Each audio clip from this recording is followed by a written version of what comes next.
finding the center of the maze. And what is it you're hoping to find there? Damn, Westworld Season 1 feels like ages ago.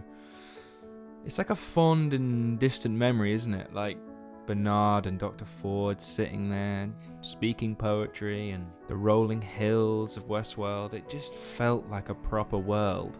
It really set a mood for me. You know, it felt like they were building a world, and they felt like the real leaders of it. How this was even achievable when we watched it, but it was, and we kind of believed it.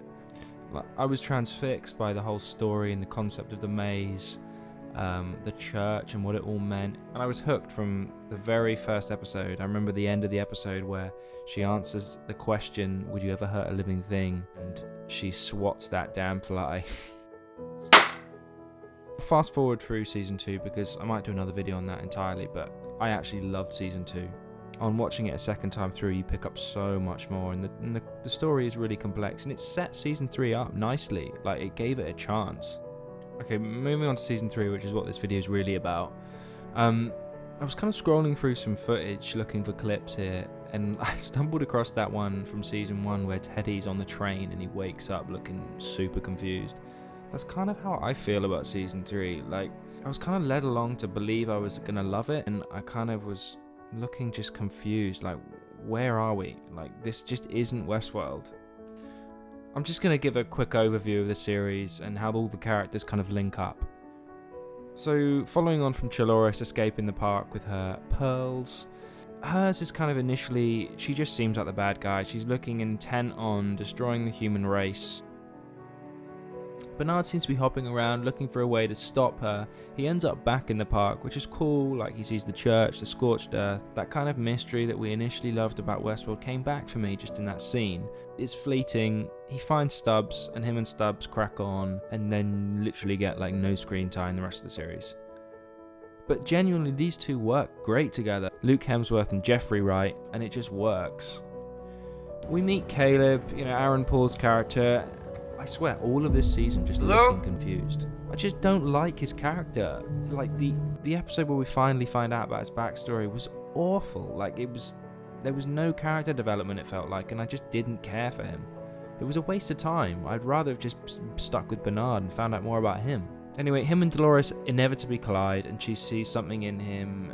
To be honest, the moment on the pier where she explains what might happen to him if he effectively stays in his loop due to Rehoboam is a poignant moment, and it actually legitimately was one of the better moments of the season. Decide who I want to be.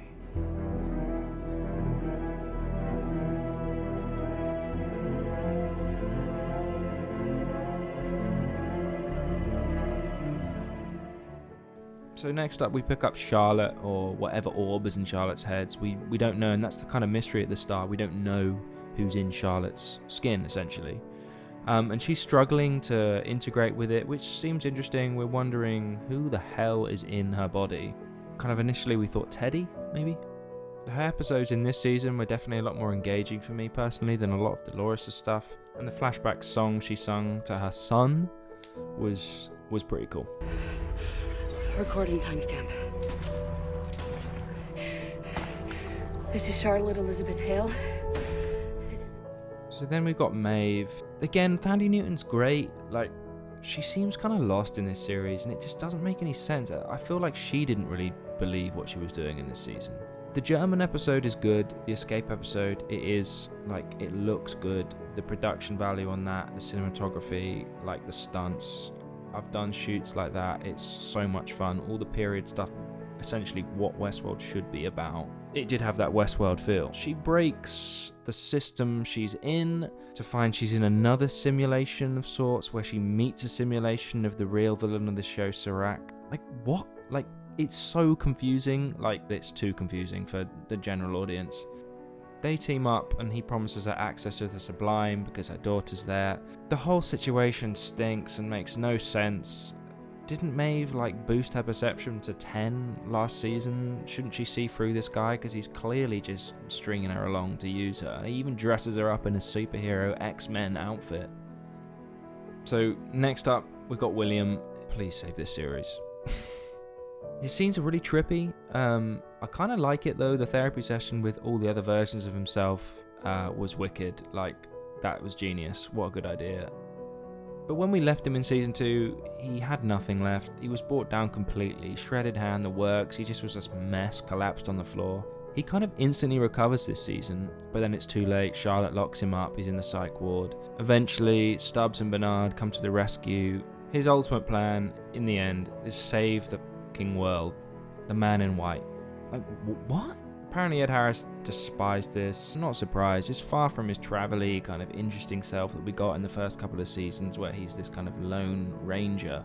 Note to me, like, I barely said anything about Dolores, and that kind of says it all. I don't know if I've ever really liked her character, but she's kind of storming around, being indestructible, and yeah, some of it's cool, and the scenes are fun, but my god, when we finally find out that she's just copied her own orbs and that was the one she took off the island, I was like, come on, guys. It was such a cheap move. Like, oh great, Dolores is everyone. A world of Dolores. Planet D. I kind of lost faith with the series from here. I mean, they do throw us the occasional recruited host who is playing a new role, like Clementine or Masachi. As the episodes progress, it kind of shifts to believe that Dolores is actually the hero here, and Sirach's plan of keeping everyone in control is clearly evil. He was always the villain to me. Like, was that not supposed to be obvious? It really felt it. So we get to episode 8, Crisis Theory. We follow Bernard and Arnold, whose status of that identity is essentially confirmed in this episode as he meets his wife, who is in some god-awful aging suit / wig combo. He still makes his scene punch though somehow. He's a supremely underrated actor. It turns out Bernard held the key to the Sublime the whole time, and after running with Lawrence, and he gets the key off of him in an interesting scene, he then takes Stubbs to the motel and he enters the Sublime, which finally you kind of think Bernard's about to do something, and that's where your kind of intrigue finally picks up in this season for me, literally in the last few scenes.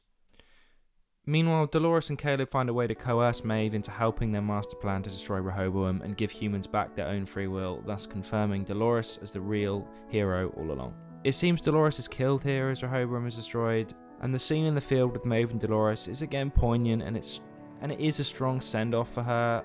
Like, she probably will be back, but I kind of hope they just leave it with her now and they take the show in another direction. Caleb and Maeve enter a new destructive world where the world will apparently end in some form. Bernard comes back from the Sublime super dusty, assuming he's been gone for 50, 100 years, we don't know. And like, where's Stubbs? Is Stubbs in the bath? Like, genuinely, I've been hearing a lot of people talking about this, but Stubbs is... I just wanted to see a dusty Stubbs. Literally sat in the tub. Someone make a t-shirt of that or something. But thank God we got another bit of William post-credits. Like, we finally see his end as well. He's replaced by a host version of himself, so the death is kind of short-lived. So it looks like he's kind of lead henchman of this new Charlotte army who now seems to be free of Dolores. You know, who's she building here? I don't know what host she's building. No idea. At least the Man in Black is back now in some form. I don't know if they'll be able to convince Ed Harris to do another series. That seems to be the direction they're taking it, so I'm guessing he's signed on a big contract. This whole sequence makes you think like the fidelity thing that they spoke so much about in season 2 has kind of been confirmed here, because it looks like an accurate representation of the Man in Black. With this post-credits scene and Bernard coming back from the Sublime looking super creepy and shocked, they suck me in. Like, I genuinely am excited for the next season, because I really thought Westworld was going somewhere I no longer wanted to be, but in reality, it seems like they're setting up some interesting storylines, hopefully back towards the park in some way, or even the Sublime. It might be an interesting world to explore. I kind of hope Dolores really is gone, and Caleb. Like, if we are going far into the future, he will be old. But there's enough to get excited about. I want to end this just with the best and worst bits of this series, and where I honestly think it goes wrong. Okay, good. Look, the production value is high, Singapore, LA, the stunts and fights are very good. Although those cars look weird, they just do. Anything with Bernard, honestly. Stubbs was great this season, and funny as well. The ending 2 scenes, as I spoke before, they set up some hope. On the flip side, shit, this list is long. Rehoboam, man. Honestly, the Divergence idea looked cool in the beginning, but it fell on its face. We spent so much time looking at that damn orb with a stupid voice. Caleb, just poor, didn't work.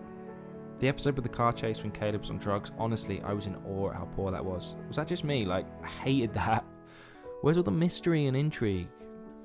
And lastly, where's Dr. Ford? Nothing. No flashback, nada. I miss him. He was the best thing about Westworld. Fact. Praying for anything from him for season 4.